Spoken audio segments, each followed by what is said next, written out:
Queridos, que a graça e a paz de nosso Senhor Jesus Cristo esteja com você nesse momento, onde você estiver.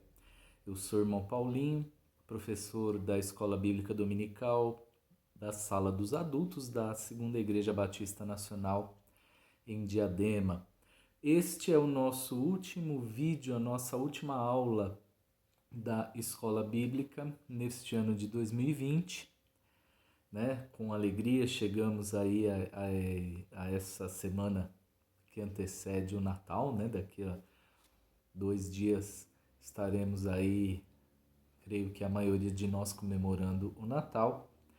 E que bênção essa época do ano, né? Eu gosto muito dessa época. É uma época onde devemos lembrar, acima de tudo, da pessoa mais importante, do aniversariante, que é Jesus Cristo, né? E hoje eu vou concluir uma lição muito interessante, iniciada pelo irmão Francisco, que é dentro do nosso tema, né? Dentro da nossa revista, As 9 Marcas de uma Igreja Saudável. Nós vamos continuar, né? Encerrar hoje o tema disciplina, que é a marca número 7 de uma igreja saudável, com base em Mateus 18, versículos 15 ao 20, é a nossa lição número 9. Assim que nós passarmos aí essa fase de Natal, Ano Novo, teremos novidades, né? Logo nós voltaremos, com a graça de Deus, para as nossas aulas presenciais. É um desejo que nós temos, é um projeto que nós temos. Não sabemos ainda como ficará a questão da pandemia, né, no ano que vem, o que será decretado, o que será determinado aí pelos nossos governantes, mas em havendo condições de voltarmos às aulas presenciais, pretendemos fazer ainda no mês de janeiro. Vamos divulgar depois a data exatamente, mas o nosso desejo é voltar. Vamos ver como que Deus vai preparar esse retorno aí pra gente. A nossa ideia, só para adiantar para vocês, é continuar com as videoaulas, porém não gravadas assim, como nós fizemos no decorrer desse ano. A ideia é que gravemos a aula ao vivo. Não vamos transmitir ao vivo, a ideia não é essa, mas sim gravar durante a aula presencial e depois publicar, compartilhar com vocês todos pelo YouTube. Assim, aqueles que forem de grupo de risco ou mesmo que não se sentirem seguros para estar nas aulas presenciais poderão acessar o conteúdo também. Amém? E também deixaremos aí para você, como o YouTube é uma ferramenta pública, para você que não é membro da nossa igreja ou que ainda não é um cristão, mas tem assistido às aulas, tem simpatizado, tem gostado de aprender da palavra de Deus, então você terá a possibilidade de acessar também o conteúdo. Amém? Hoje, como eu dizia, vamos terminar esse tema disciplina, e é um tema que para alguns é muito pesado, mas é um tema bíblico e, como já foi dito anteriormente, a disciplina bíblica é feita sempre também com amor. Tudo que vem de Deus é feito com amor. Então eu vou ler algumas passagens, como eu sempre faço. As referências bíblicas que eu comentar, é interessante que você anote para depois pegar a sua Bíblia e ler. Então vamos lá. Implicações do tema disciplina para a vida da igreja. Esteja aberto à exortação, é o primeiro ponto que o autor coloca aqui. Quando pensamos em disciplina, nosso orgulho nos leva sempre a pensar no pecado dos outros. É verdade, né? Tem uma brincadeira que eu ouvi quando eu era recém-convertido, já tem bastante tempo, e às vezes é verdade, né? A gente brincava que existe 2 tipos de crente, o crente pá e o crente inchada. Já ouviu falar disso, não? Se você já reparou como que funciona a pá, né? O trabalhador, ele está cavando alguma coisa ali com a pá, e o movimento que ele faz é de lançar para longe aquela terra, quer dizer, ele joga para o lado dos outros, enquanto enxada é diferente, né? você traz para si. Então, dizia-se lá na igreja, quando eu era jovem, que existe o crente enxada, que tudo que é pregado ele traz para si, para a sua vida, reflete sobre aquilo. E o crente pai é aquele que sempre diz, essa mensagem é boa para o fulano, ciclano tem que ouvir isso, né? Então, infelizmente, isso é uma coisa muito comum. Mas vamos voltar à leitura. Mas primeiro precisamos cuidar da trave dos nossos olhos. Precisamos ter postura humilde e estar abertos a ser corrigidos pelos outros irmãos da igreja. Hebreus 3, 12 e 13 ensina que o pecado é enganoso e que para isso precisamos que os nossos irmãos nos exortem a cada dia. É importante essa colocação do autor aqui. Considere como graça de Deus que você tem irmãos que amam tanto a sua vida a ponto de falar a verdade com amor para você, né? Dizem que o verdadeiro amigo não é aquele que sempre concorda com você, mas é aquele que te mostra quando você está errado, mas faz isso com amor, e é assim que o Senhor recomenda para nós. Outro subtítulo: esteja disposto a buscar seu irmão. Paulo nos instrui a buscarmos corrigir em espírito de brandura se algum irmão for surpreendido em alguma falta. Gálatas 6, versículo 1. Então, se alguém pecar contra nós, ou se percebermos algum pecado na vida do irmão, devemos ir até ele, fazendo isso com discrição e com sabedoria. Então, irmãos, uma vez que Deus te mostra uma situação, não é para sair espalhando, não é para fazer fofoca, não é para divulgar, não é para postar nas redes sociais, né? Hoje em dia existem ferramentas maravilhosas na nossa mão que servem tanto para propagar o bem quanto para disseminar o mal também, né? Então hoje em dia a fofoca também é muito fácil de ser espalhada através da internet, tantas ferramentas que existem aí. Mas não, o Senhor nos aconselha que devemos procurar esse irmão com discrição, não é na frente dos outros, não é no ambiente público, não é, no meio do culto. Enfim, peça a Deus uma oportunidade, telefone para o irmão, vá até a casa dele, sei lá como, mas procure sentar com esse irmão, só você e ele, com discrição, com sabedoria, com amor, e diga para ele, não com o dedo estendido para acusar, mas de braços abertos, né? Diz um ditado aí que quando nós estendemos o dedo para alguém, né? Estendemos o dedo para uma pessoa, nós temos um estendido para o alto, né, na direção de Deus, e 3 estendidos para nós, na nossa direção. Quer dizer, quando nós apontamos o dedo para alguém, nós estamos fazendo algo que não é do agrado de Deus. Deus não mandou que julgássemos, Deus mandou que nós exortássemos uns aos outros, né, com amor e com sabedoria.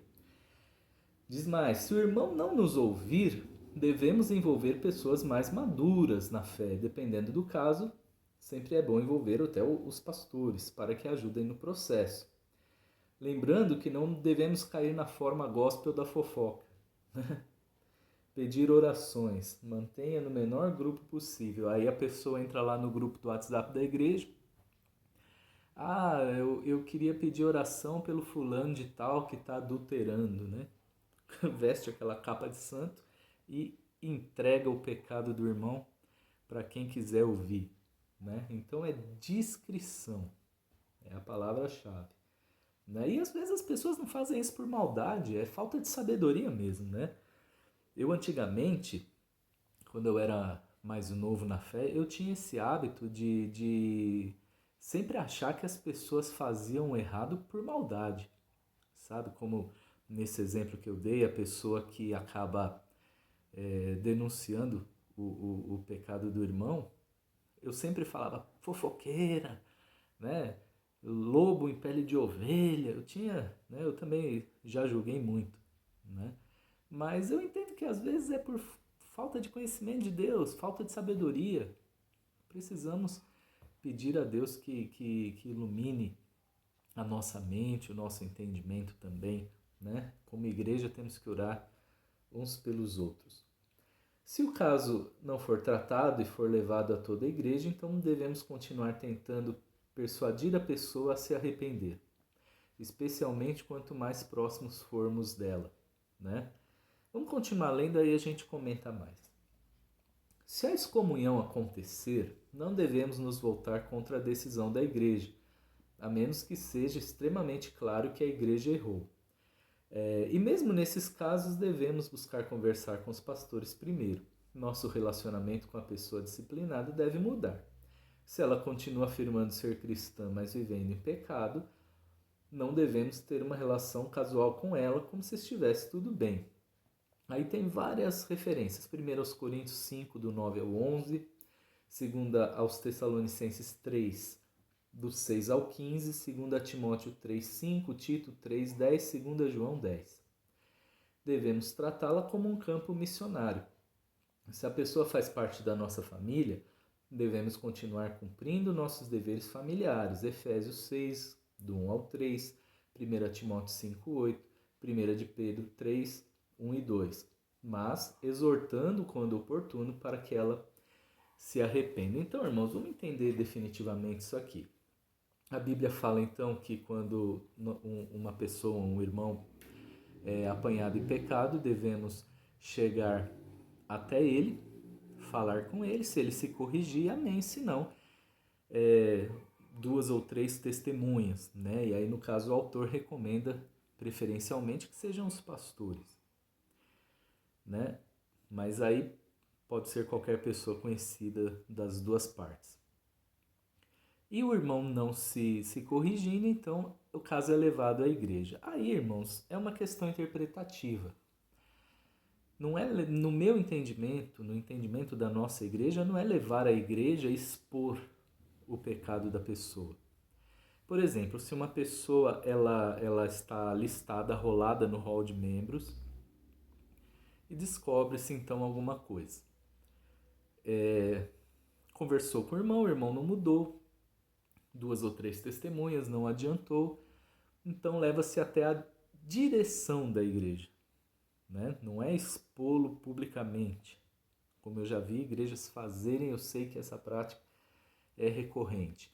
O que você vai fazer é escandalizar ainda mais, ou no caso talvez nem seja escandalizar a palavra correta, mas você vai entristecer, ferir e entregar essa pessoa ainda mais nas mãos de Satanás. Não deve ser feito assim, né? Eu vou dar um exemplo para vocês de uma coisa que aconteceu comigo. Você já deve ter visto na televisão aquela exposição de pessoas como manifestação de espíritos malignos. E o pastor entrevista o demônio. Isso aí na televisão tem toda hora. Você ligar a televisão esse horário aí, o horário que você estiver, principalmente na TV aberta, você vai ver pastor entrevistando demônio toda hora. E eu comecei no evangelho nesse tipo de teologia, entre aspas, e um dia eu resolvi dar uma de, desculpa a expressão entre aspas, resolvi dar uma de gostoso e aconteceu. Na verdade, tinha uma pessoa que frequentava os cultos na igreja onde eu ministrava, e de vez em quando acontecia na hora da oração, e todo culto é aquela oração de libertação, aquela invocação de demônios danada, e a pessoa vira e mexe, caía manifestada, e até hoje eu não sei, né? Eu vou dizer para você que eu preciso buscar mais de Deus esse discernimento de espíritos aí, porque muitas vezes eu desconfio que tinha gente que estava ali para fazer uma atuação teatral. Mas não era o caso dessa pessoa. E a irmã, uma reunião pequena, tinha nem 10 pessoas no culto, uma reunião de terça-feira à tarde, né, que a gente fazia, e aconteceu isso, e o que eu fiz? Eu chamei a pessoa, entre aspas, manifestada lá na frente, e comecei a entrevistar o demônio, porque eu vi na televisão e eu achei que era correto. Eu fiz muita bobagem até aprender o evangelho, a teologia realmente coerente, bíblica, enfim. Fiz muita besteira. E qual foi o resultado disso? Essa pessoa que era frequente, essa pessoa que bem ou mal estava se alimentando da palavra, enfim, estava conhecendo um pouco mais a Deus, nunca mais apareceu porque se sentiu envergonhado. E eu digo para você que uma pessoa cujo pecado é exposto publicamente perante toda a igreja, ela tem o direito de se sentir envergonhada e não querer mais comunhão com aquela igreja, porque a vida dela foi exposta. Então, quando a palavra fala de levar a igreja, nós entendemos que é levar a direção da igreja, e essa questão precisa ser tratada. Você não pode simplesmente arriscar uma pessoa do hall de membros. Na minha última aula, há 3 semanas atrás, 4 semanas atrás, quando eu encerrei a lição passada falando sobre membresia, eu comentei sobre isso. Na nossa igreja, o membro ele só é desligado do hall de membro por morte, por transferência, né, mediante solicitação da pessoa, ou se a pessoa simplesmente desaparecer e, ao ser procurada, a pessoa manifestar o desejo de não continuar, né? Se uma pessoa peca, aí eu te pergunto, qual é a diferença entre ela e eu? O pecado da pessoa foi maior do que o meu? Tem que parar para pensar. O que é pecadinho, o que é pecadão? Fala para mim, você consegue me responder isso? O adultério é mais pecado do que a mentira?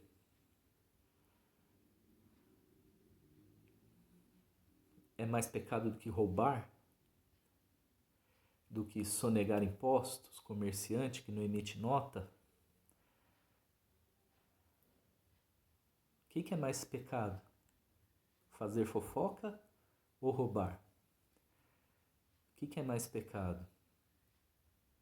Falar mal do irmão, que também é a imagem e semelhança de Deus, ou tirar a vida de alguém?